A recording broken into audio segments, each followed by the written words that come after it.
Income inequality is the stupidest term you could possibly come up with. Income inequality is a complete waste of time as a political issue, and you shouldn't fall into the trap of even discussing it, because the truth is that any good person is not really worried about income inequality. Any decent person is worried about poverty.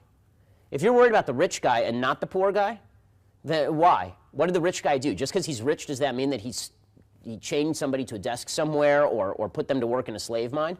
Gotcha, it just means that he engaged in more voluntary transactions of worth than the poor guy.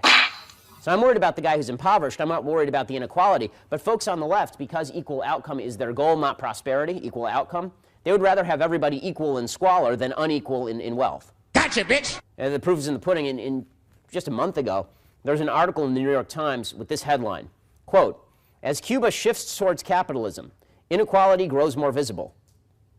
Well, right, because Cuba was a complete shithole, and now it's not. It's moving toward being a not shithole. And it turns out that one of the ways that happens is by some people prospering. The problem in Cuba is not that is not a problem of inequality. The problem in Cuba is that everybody was poor. The problem is everybody was using their cars to float to Florida. I mean, if the country were that great when it came to equality, people wouldn't be using 1956 Chevys loaded with inflated tires to try and make it to Key West. I mean, it doesn't make any sense.